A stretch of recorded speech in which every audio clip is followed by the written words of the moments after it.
Saúdo a todos com a graça e a paz do nosso Senhor Jesus Cristo. Amém. Vamos abrir nossas Bíblias em Gênesis, capítulo 15.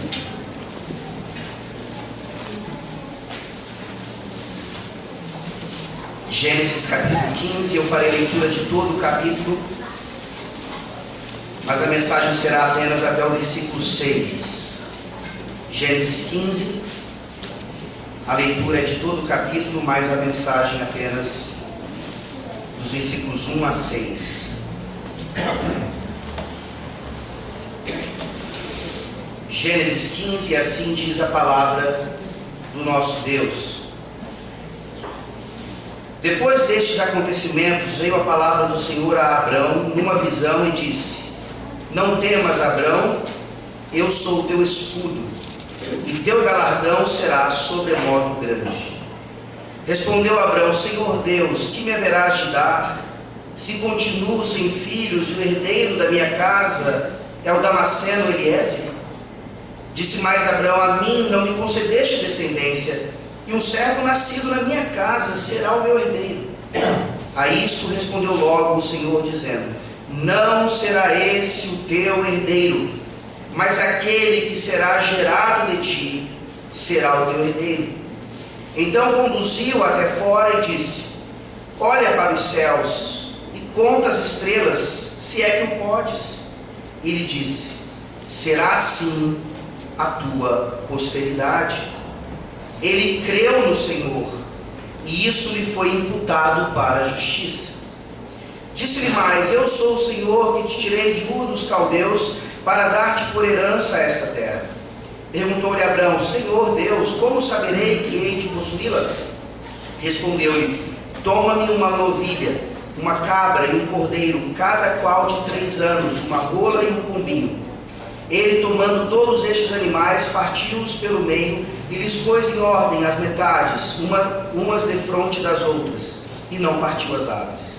Aves de rapina desciam sobre os cadáveres, porém Abrão as enxotava.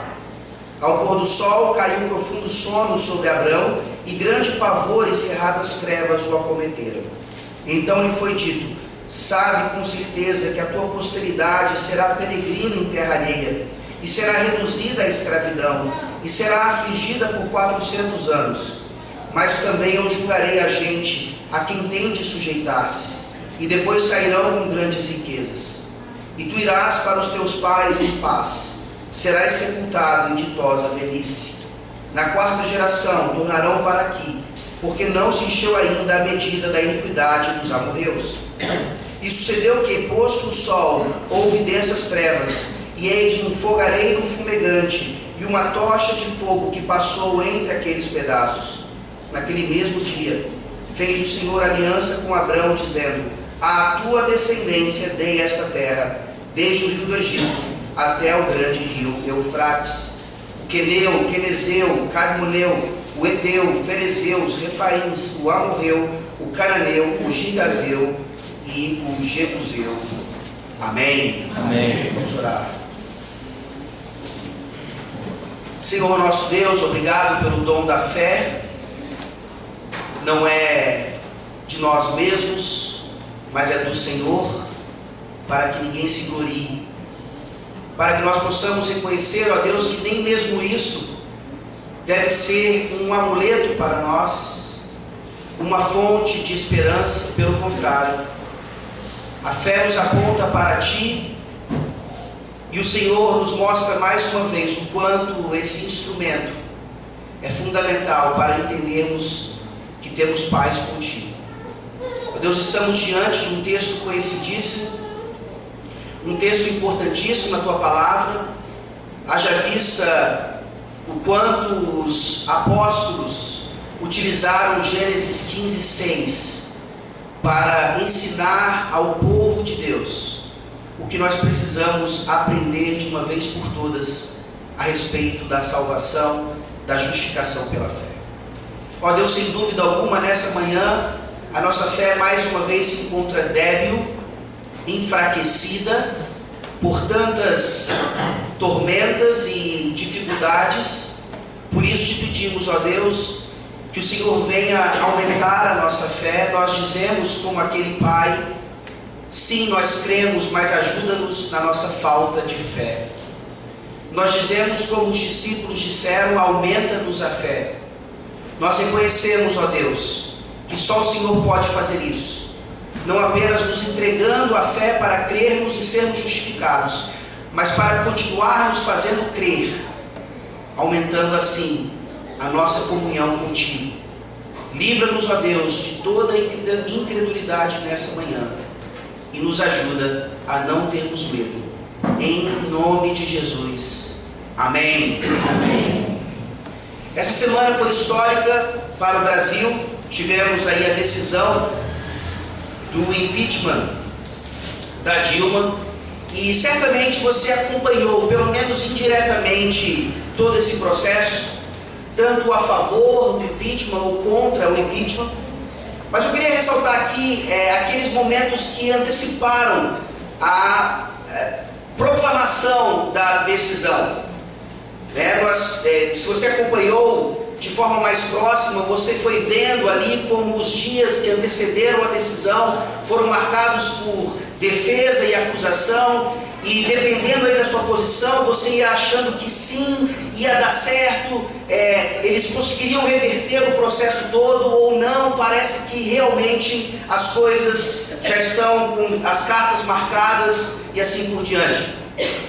Então, naquele momento que antecedeu, antes que o painel eletrônico lá no Senado pudesse cravar a decisão dos senadores, que naquele momento eram juízes julgando uma pessoa, certamente você não sabia o que ia acontecer. Eu, pelo menos, me sentia assim.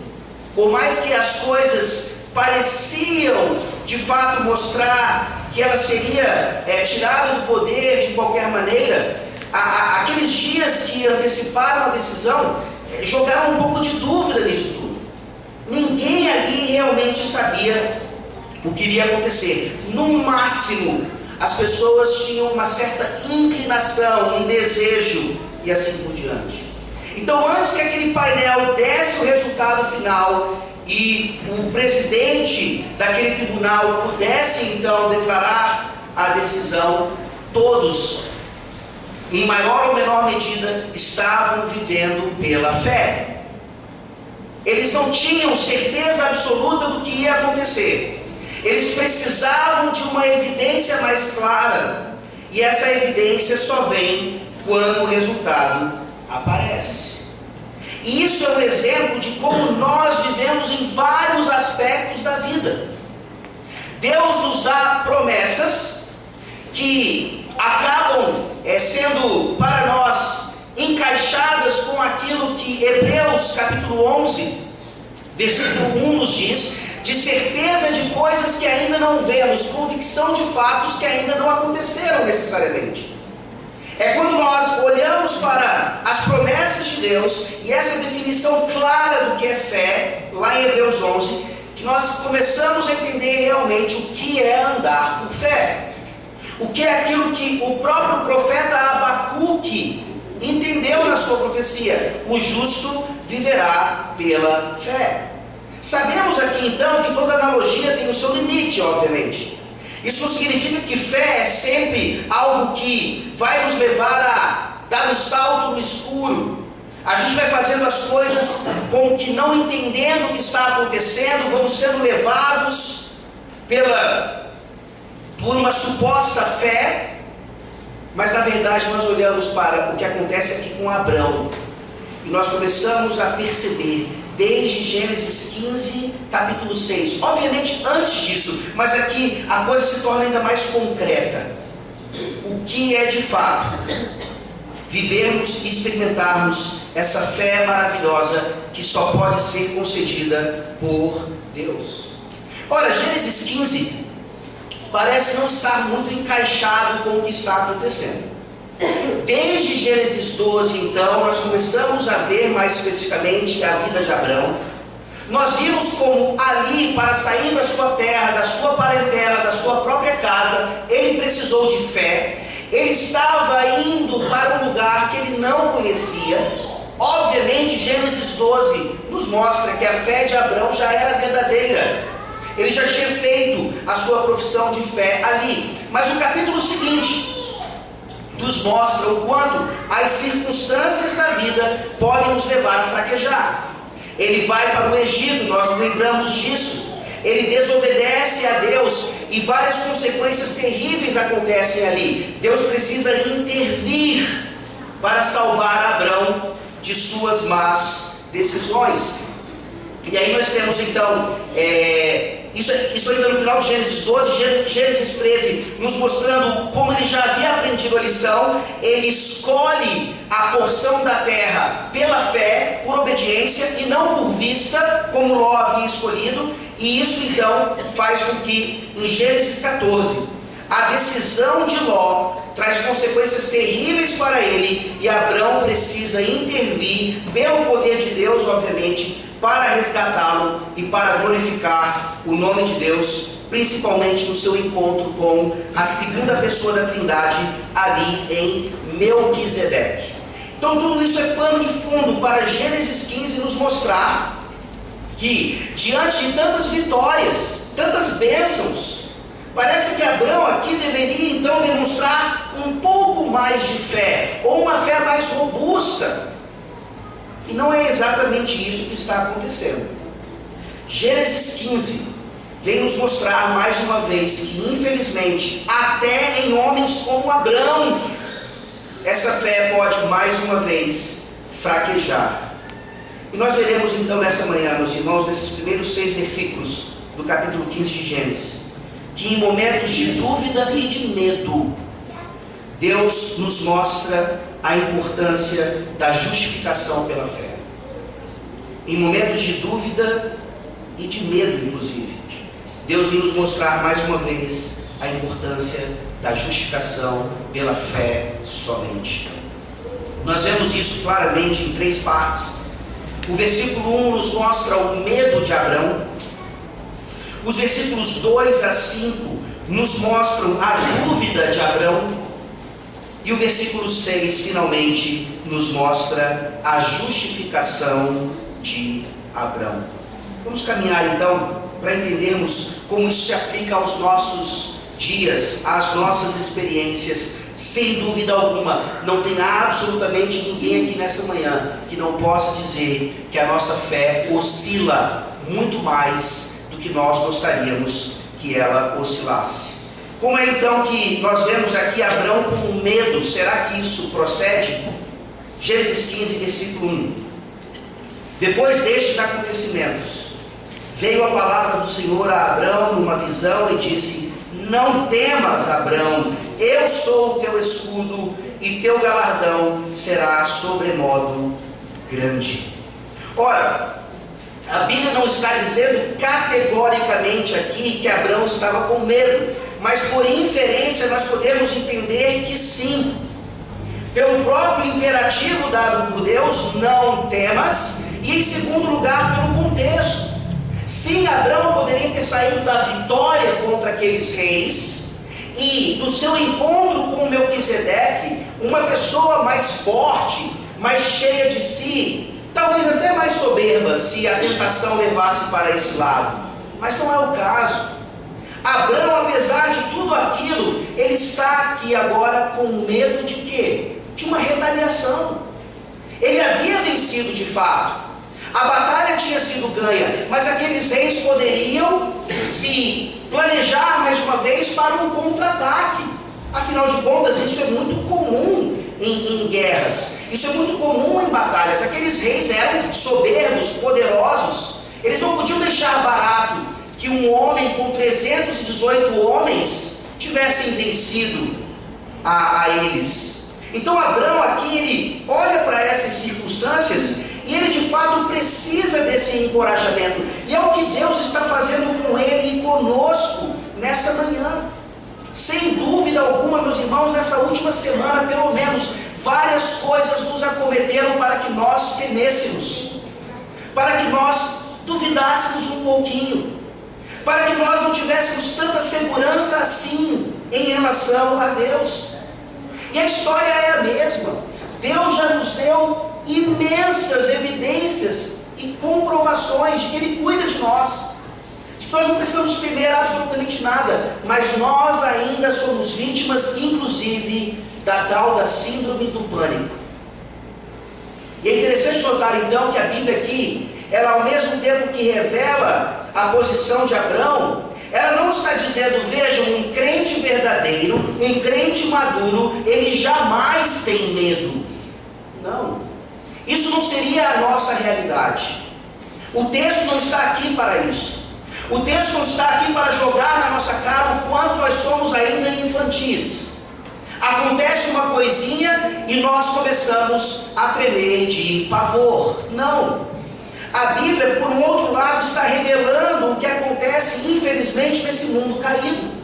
O problema, meus irmãos, não é sentirmos medo. O problema é o que nós fazemos com esse sentimento. Eu poderia dizer de uma forma geral, sem querer aqui generalizar demais, que sim, um crente verdadeiro, ele inevitavelmente vai sentir medo, mas ele não vai ser dominado por isso. Em outras palavras, um crente, ele poderia, com toda a convicção e uma fé madura, jamais ser vítima, sim, da síndrome do pânico, ou permanecer nisso, ou precisar ter a solução em qualquer outra coisa que não a palavra de Deus, ou o Deus dessa palavra. Então, com Abrão, meus irmãos, nós reconhecemos aqui que, infelizmente, nós sentimos medo, sim. Mas 1 João nos diz claramente que o amor lança fora o medo. Vejam que não é um conceito teológico, vejam que não é uma doutrina específica, mas é amor, é um relacionamento com Deus. E essa experiência, então, foi fundamental para Abrão, assim como é fundamental para nós hoje. Percebam, então, que diante disso, o Senhor, aqui a palavra Iavé, né? Abrão não conhecia a Deus como Iavé ainda, mas quem escreve esse relato é Moisés, que já conhecia a Deus como Iavé, e ele está dizendo para nós, foi Iavé, foi esse mesmo Deus que apareceu a Abrão numa visão e disse, não temas, Abrão, eu sou o teu escudo e teu galardão será sobremodo grande. Percebam que aqui Deus aparece a Abrão numa visão, e é importante fazer esse parênteses. Você, para vencer o seu medo hoje, você não precisa de uma visão, você não precisa de um sonho, você não precisa que Deus abra os céus e que finalmente diga para você, não tema, eu sou o teu escudo, não. A visão aqui aconteceu, assim como ela aconteceu durante toda a história da redenção, até o momento em que Deus mesmo disse, uma vez que a minha profecia estiver completa, esses antigos modos de revelação não precisarão mais acontecer. O que nós precisamos então hoje? Exatamente disso que nós estamos fazendo agora. A fé vem pelo ouvir a palavra de Deus. O nosso principal sentido em sermos crentes é a audição, é crermos naquilo que Deus diz, e isso é mais do que o suficiente para encorajar o nosso coração, para tirar dele qualquer sentimento de pânico. A visão de fato aconteceu. Ainda naquele momento Deus se revelava ao seu povo dessa maneira. E ali então ele diz, não temas, Abrão. E eu gostaria de mostrar aqui qual é uma outra tradução possível do hebraico, creio eu, a mais ideal. Não que essa tradução esteja errada em termos de gramática ou de posição de palavras, mas sem dúvida alguma, eu creio que ela perde um pouco da sua força. Pois na verdade, para mim, o original está dizendo o seguinte, não temas, Abrão, eu sou o teu escudo e o teu galardão sobremodo grande. Deus não está dizendo para ele que ele era apenas o escudo e a proteção de Abrão. Deus estava dizendo que ele era a recompensa de Abrão. Em outras palavras, ele era a herança de Abrão. Uma comprovação disso é você olhar para os salmos, por exemplo, e você perceber ali o quanto os salmistas, eles usam essa expressão o tempo todo, com outras palavras, com sinônimos. eu sou o teu refúgio e a tua porção, por exemplo. E vários outros exemplos nos mostrando que Deus não é apenas aquele que nos protege, mas Ele é aquilo que mais nos satisfaz. Não é interessante? Que aqui está o resumo do que todos nós buscamos. Todos nós, sem dúvida alguma, buscamos segurança e satisfação. É só você olhar para a sua vida. Olhar para o seu emprego, para a sua relação familiar, para tudo que você faz. As suas motivações, elas são baseadas, quer você queira ou não, consciente ou inconscientemente, na busca por segurança e satisfação. E não tem problema nenhum nisso. Pelo contrário. Coisas legítimas que devem ser buscadas e que devem nos motivar sim a continuar estudando, trabalhando, servindo ao Senhor. A diferença é, onde é que nós temos buscado isso? Onde está a sua segurança hoje? Onde está a sua satisfação? Só querendo dar um exemplo prático disso.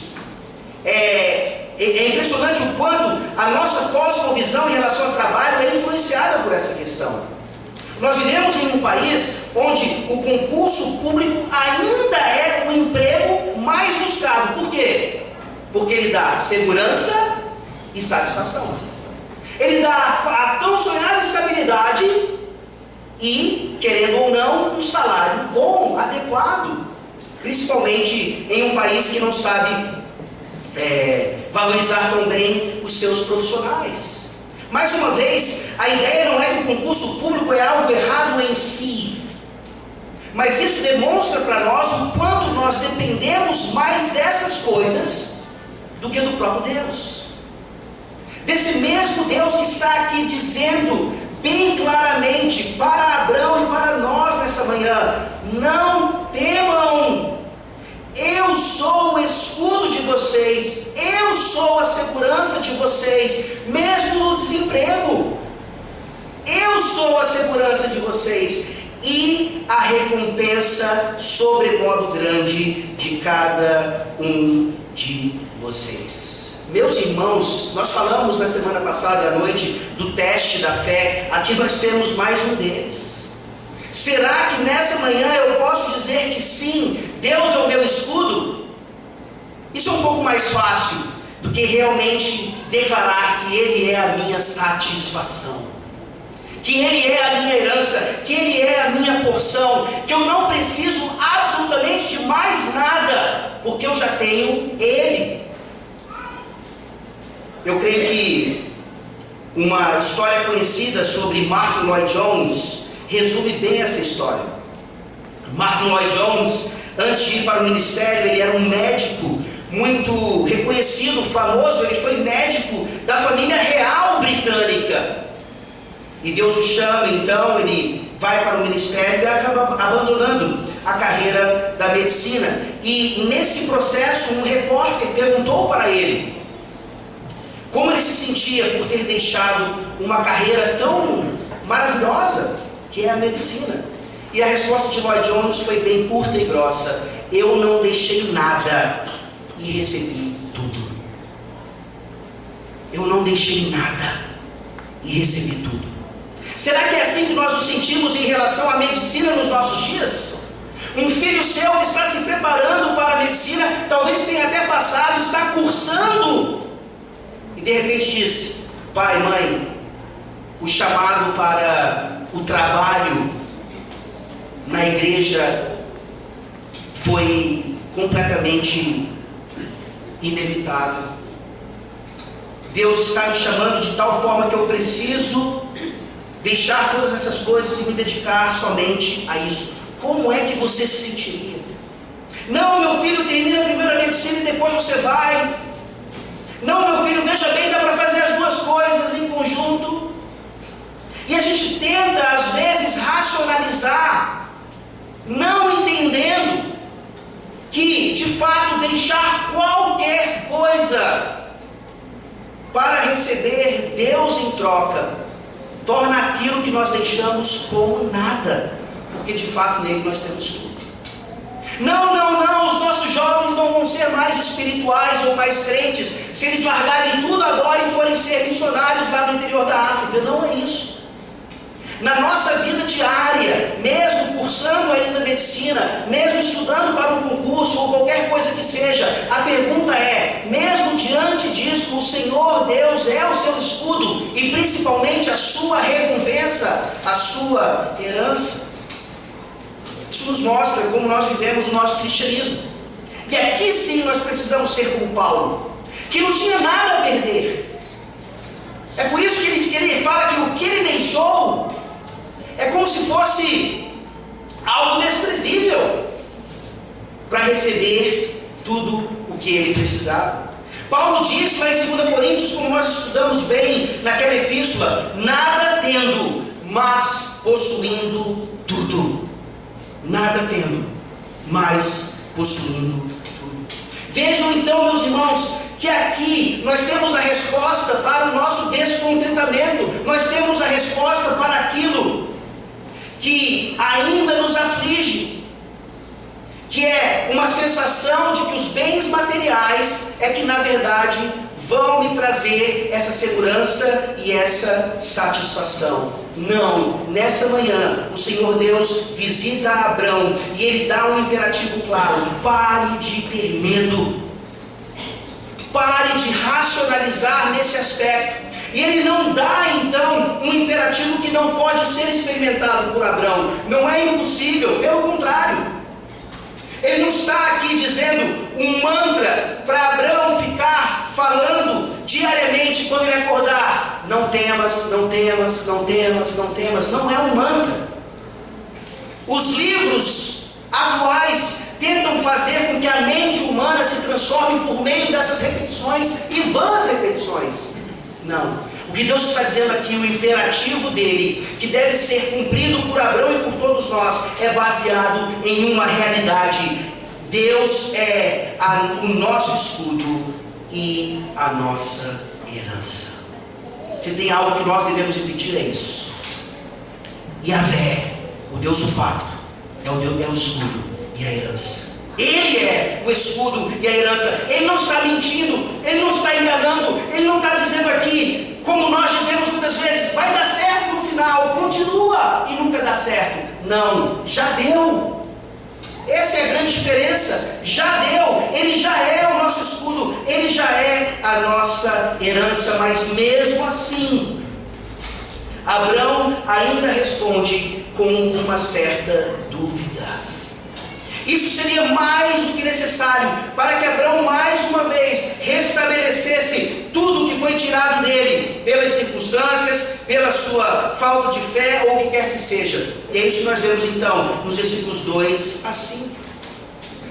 Não só o medo de Abrão, mas uma dúvida de Abrão. Vejamos mais uma vez. Respondeu Abrão: Senhor Deus, que me haverás de dar? Se continuo sem filhos e o herdeiro da minha casa é o Damasceno Eliezer? Disse mais Abrão: a mim não me concedeste descendência, e um servo nascido na minha casa será o meu herdeiro. A isso respondeu logo o Senhor, dizendo: não será esse o teu herdeiro, mas aquele que será gerado de ti será o teu herdeiro. Então conduziu até fora e disse: olha para os céus e conta as estrelas, se é que o podes. Ele disse: será assim a tua posteridade. Vejam então que Abrão aqui ele tem um raciocínio lógico e mostra que essa dúvida de Abrão, ela é uma dúvida honesta. Ela é uma dúvida que pode e surge em nossas mentes muitas vezes. É uma dúvida, na verdade, baseada naquilo que Deus havia prometido para Abrão. Aqui você vai perceber que alguns comentaristas, eles batem demais em Abrão. Eles vão meio que dizer assim: poxa vida, Abrão já tinha recebido tantas provas e ele mais uma vez tem esses questionamentos para com Deus. Meus irmãos, Deus está pronto para receber os nossos questionamentos. Deus está pronto para chegarmos para Ele, como o salmista dizia: até quando, Senhor? Ele aguenta. Agora a diferença é como está o seu coração quando você diz isso. É uma afronta a Deus, quase que uma blasfêmia: faça alguma coisa agora, senão eu te abandono. Ou é: Deus, por favor, me mostra o que está acontecendo. O Senhor é escudo, o Senhor é herança, mas o que está acontecendo na minha vida não parece corroborar com isso. É esse o sentimento de Abrão. É uma dúvida de um coração aprendiz. É uma dúvida que surge aqui daquilo que Deus já havia prometido para ele. Ele não está mudando os planos de Deus, mas parece que Deus não está cumprindo os seus planos. Então ele chega para Deus, e a forma como ele se aproxima de Deus nos mostra isso, o quanto ele ainda é submisso a esse Deus. Ele fala no versículo 2, Senhor Deus. E aqui você vai perceber, na verdade, que a palavra que ele utiliza a primeira vez que aparece no Antigo Testamento é Adonai. Da mesma maneira que nós aprendemos na semana passada o nome de Deus, que é o dono dos céus e da terra, ele possui tudo. Ele é o El Elyon aqui. Abrão se relaciona com ele como sendo Adonai. E essa palavra significa soberano, sim. Aquele que governa todas as coisas. Em outras palavras, Abrão não está diminuindo o poder de Deus, muito pelo contrário, ele está dizendo para ele: o Senhor é soberano, o Senhor já poderia ter concretizado a sua promessa, o que é que está faltando? Ó soberano Deus, por favor, mostre-me um pouco mais. Deus acabara de dizer para Abrão que ele era a herança dele, e Abrão faz a conexão: herança, mas que herança? O Senhor disse claramente que a herança seria por meio de uma semente, por meio de um descendente. E aí Abrão olha para um lado, olha para o outro, já está mais velho, Sarai continua tão estéril quanto antes, e ele precisa concluir então: será que o meu herdeiro é Eliezer? Será que o meu herdeiro é alguém que não vem da minha própria carne? Será que o meu herdeiro é um escravo que nasceu na minha casa? Os irmãos, nós fazemos isso o tempo inteiro. E Deus nos deu inteligência para fazermos essas coisas. Deus nos deu sim raciocínio lógico para pensarmos isso, nunca chegarmos, se assim Ele nos proteger, a um nível de abandonarmos a Deus por causa disso, mas de tentarmos fazer a conexão dos fatos baseado no que a palavra de Deus nos ensina. Abraão aqui não está se fazendo de vítima, ou não está tentando manipular Deus. Ah, Deus, já que o Senhor não me deu então o herdeiro da minha carne, eu vou ter que usar o Eliezer. Não, isso nós fazemos. Mas Abraão está aqui honestamente, olhando para um lado e olhando para o outro, e ele não consegue enxergar além das circunstâncias. E aí Deus é maravilhoso. Deus não responde para ele: eu já te falei. Volta lá para Gênesis 12, volta lá para Gênesis 14, 13, 14. Eu já te falei que eu vou fazer uma geração de ti. Será que você é tão estúpido para não acreditar em mim? Quantas vezes eu tenho que repetir isso? Nós agimos assim muitas vezes. Mas Deus é longânimo, Deus é paciente, e Ele aproveita a dúvida honesta de Abrão para afunilar ainda mais a promessa. A resposta de Deus é maravilhosa a partir do versículo 4, e Ele responde assim para nós também. A isso respondeu logo o Senhor: não será esse o teu herdeiro, mas aquele que será gerado de ti será o teu herdeiro. Isso seria mais do que suficiente. Deus falou e a água parou. A revelação de Deus aqui, de uma forma direta, mesmo que por uma visão, já traria a Abrão o encorajamento suficiente para ele mais uma vez acreditar que da carne dele, apesar das circunstâncias, viria a sua esperança, a herança dele, que seria o próprio Deus. Mas além disso, Deus é tão didático, Deus é tão maravilhoso, que no versículo 5, Ele leva Abrão, Ele conduz, olha que coisa maravilhosa, Ele conduz Abrão para fora. Possivelmente a visão era ali, dentro de uma tenda. Ele conduz Abrão para fora e aponta os céus para Abrão e diz: olha para os céus e conta as estrelas, se é que o podes. Ele disse: será assim a tua posteridade. Uma coisa não exclui a outra, meus irmãos. Aqui Deus primeiro diz, e a sua palavra é suficiente para crermos, mas em seguida Ele mostra, Ele demonstra, Ele evidencia. Como um excelente professor, Ele mostra os céus estrelados, que naquela época certamente pareciam mais estrelados que hoje. Tamanha a luz que nós temos à nossa disposição, naquela época não era assim claramente. Era óbvio que Abraão não podia contar aquelas estrelas, mas uma coisa ele poderia concluir: quem foi que colocou aquelas estrelas ali? Quem é que conhece aquelas estrelas pelo nome, cada uma, detalhadamente? E ele se lembra então quem era esse Adonai com quem ele está lidando. Ele era o Deus Criador também. E Deus, apesar de querer que nós ouçamos e creiamos, Ele nos dá sinais visíveis e tangíveis que também nos auxiliam na nossa fé. Ali eram as estrelas. Abrão, todas as vezes que ele olhasse para as estrelas, ele ia se lembrar daquilo. O teu descendente virá da tua carne, ele será gerado de ti. E não é isso que acontece, meus irmãos, conosco.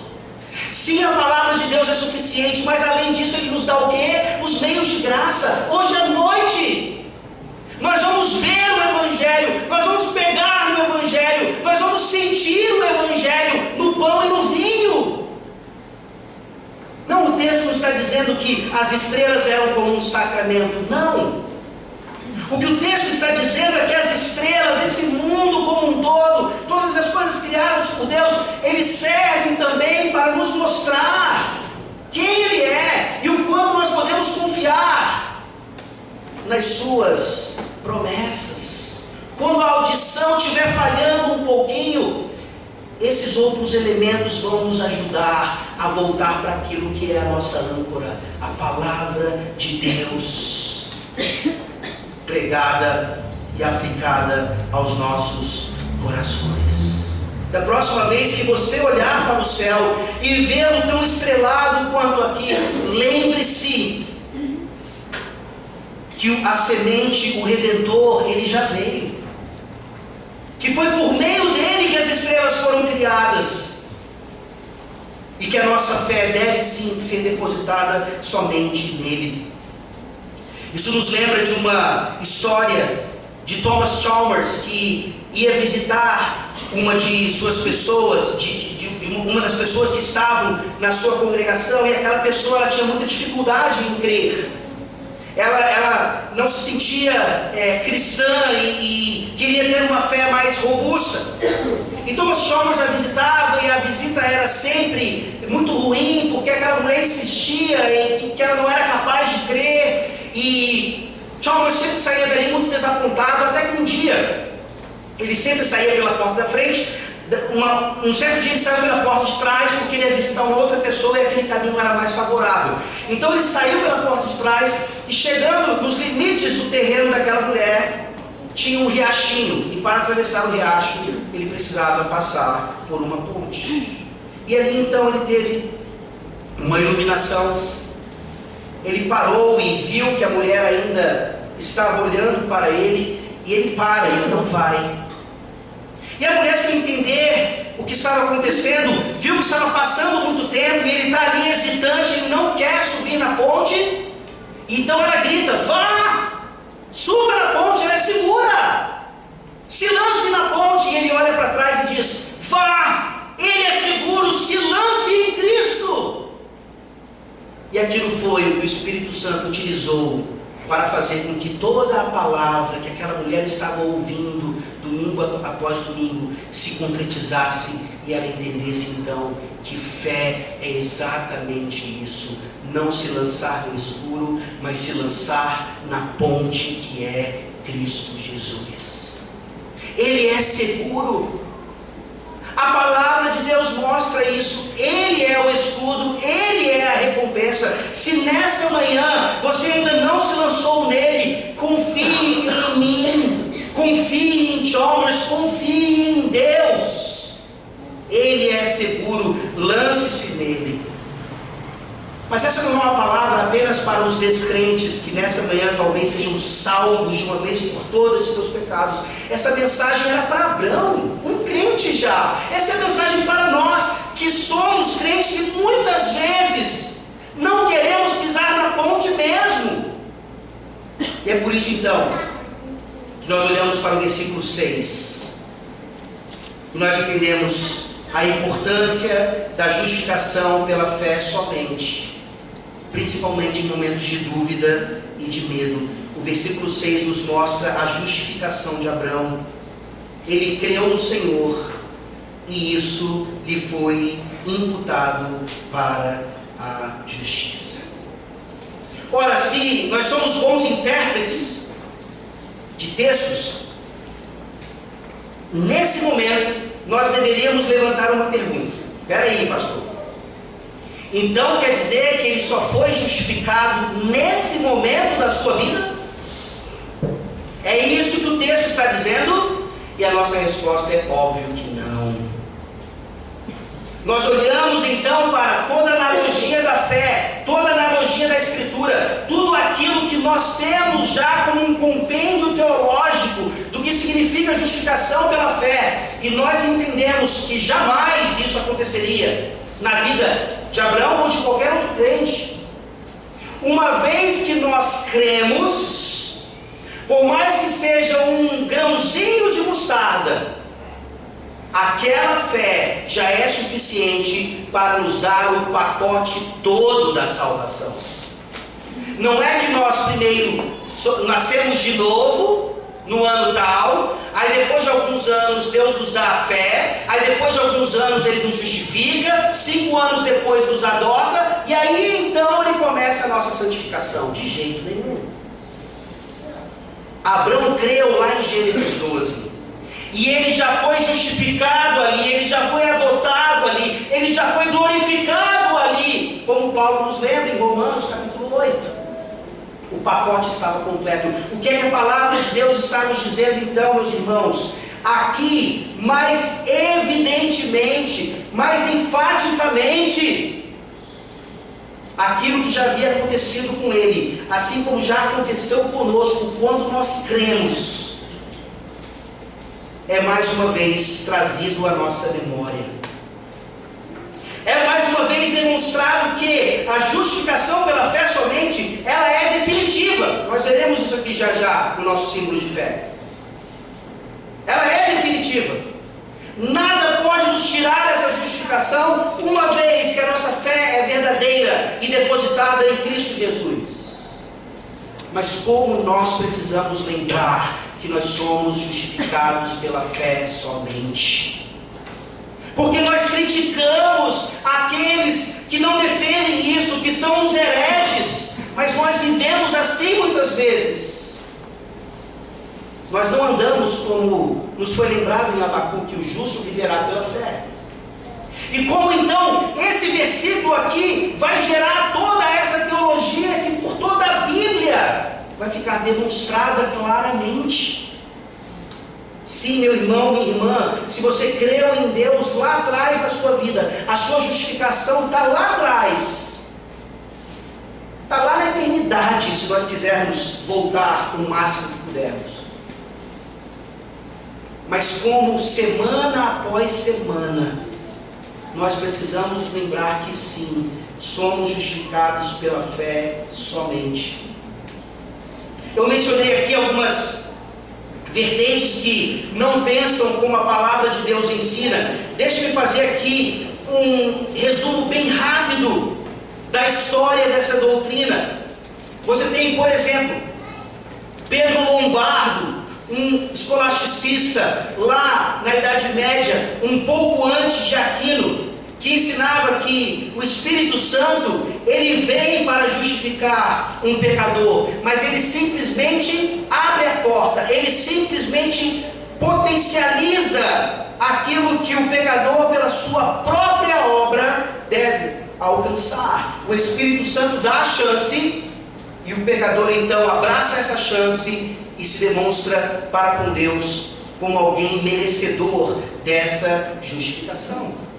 Aquilo desenvolve um pouco isso anos depois, e ao invés de usar o Espírito Santo, ele usa algo que nós conhecemos na teologia como a infusão da graça. Graça é infundida no pecador, e aí, dependendo de como ele reage a essa graça, a justificação vem ou não.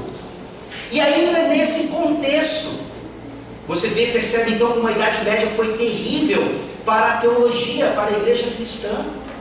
Você tem aqui os nominalistas, que tinham várias heresias, e dentre elas eles resumiam a ideia da justificação pela fé como você fazer apenas o seu melhor o tempo inteiro. O ser humano é limitado, mas dentro desse limite, se eu sempre fizer o meu melhor, então Deus vai me recompensar com a justificação, com a justiça, tudo aquilo que esse meu mérito pode trazer para mim. Graças a Deus, então, veio a Reforma Protestante. A Reforma Protestante que não se contentou com essa desculpa esfarrapada que os atletas brasileiros têm, né? O cara fica em quarto lugar, não ganha medalha. Qual é a desculpa? Eu dei o meu melhor. O que importa é que eu dei o meu melhor. Quantas entrevistas nós não ouvimos assim? Como se aquilo satisfizesse treinadores ou até torcedores. Eu dei o meu melhor. Sim, como é que você sabe disso? Então você entrou na competição sabendo que o seu melhor nunca chegaria a um pódio? Como é que você sabe que você deu o seu melhor? É impossível saber isso num esporte. E é possível saber isso em relação à salvação. Nós nunca conseguimos dar o nosso melhor em relação à salvação. É impossível. O catolicismo romano não entendeu isso. Seguindo então Pedro Lombardo, Aquino, e infelizmente os nominalistas também, eles chegaram à conclusão de que justificação ela acontece não só pela fé, mas por méritos também, por obras. São as duas coisas concomitantes. E Lutero não podia ter repudiado isso de forma mais categórica.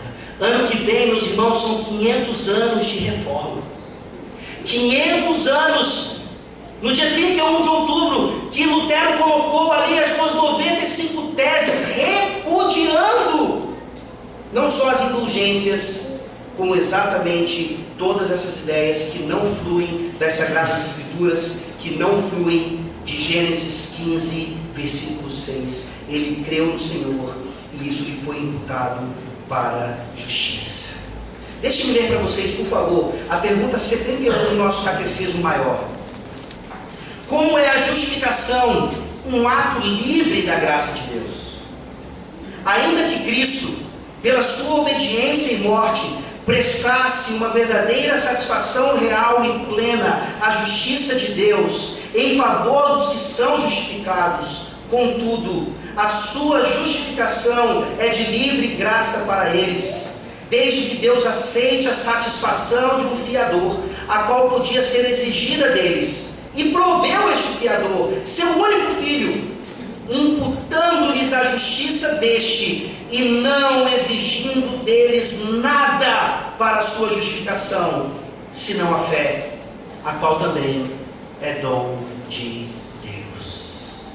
Esses homens aqui, nos ombros dos reformadores, nos ombros dos pais da igreja, que já lá de forma incipiente já ensinavam a graça, a graça, a graça, não poderiam estar mais precisos na interpretação de Gênesis 15, versículo 6. Ele creu no Senhor e isso lhe foi imputado para a justiça. E essa é a nossa fé hoje de manhã, meus irmãos.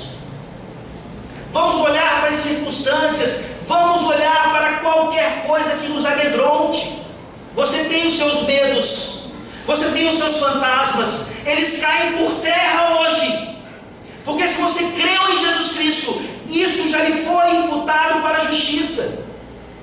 Nós éramos só medrosos, nós éramos apenas aqueles que poderiam oferecer a Deus trapos de imundícia. Mas agora em Cristo Jesus e somente nele, mediante a fé, nós somos justificados. Justiça essa maravilhosa que não vem de nós, como a teologia coloca, é alienígena. E ele transfere de forma tão graciosa. Meus irmãos, se nessa manhã eu não estou entendendo que exatamente isso prova que ele é a minha herança, o meu maior bem, e quando eu entendo isso, tudo mais parece tão pequeno. Aí sim eu viro um atleta de alto rendimento. Aí sim eu viro um crente que vai dizer: pode vir doença, pode vir morte, pode vir desemprego, pode vir qualquer coisa, e a minha fé não será abalada, porque eu tenho o maior bem de todos, o perdão dos pecados em Cristo Jesus. Eu não tenho nada a perder. E eu devo ganhar o mundo inteiro para Cristo, porque pertence a Ele. Em outras palavras, o que é que isso tem a ver conosco? Deixemos a palavra de Deus falar por ela mesma. Romanos capítulo 4, por favor. Romanos capítulo 4.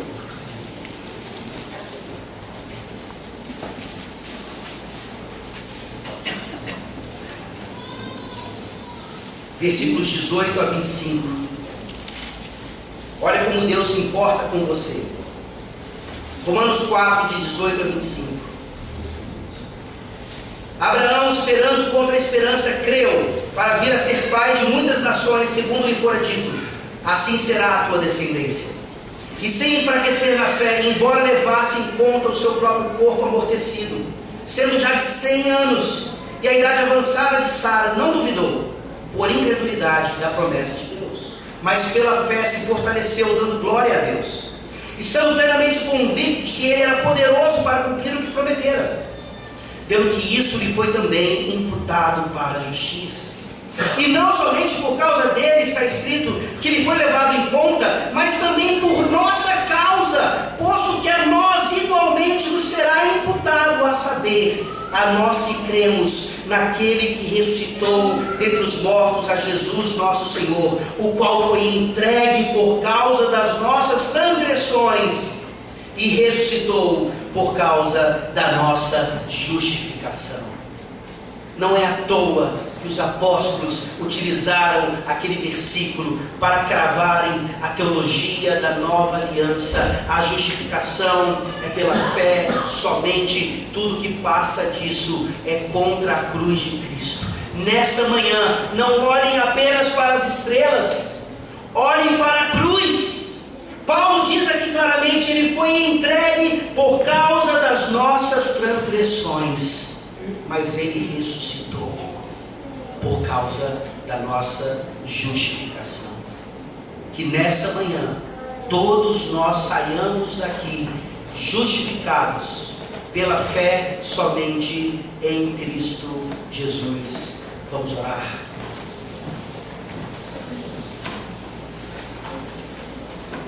Ó Deus bendito, Deus de Abraão, Isaque e Jacó, Deus da justificação, da adoção, da santificação, da salvação, de fato ela pertence a Ti e a Ti somente.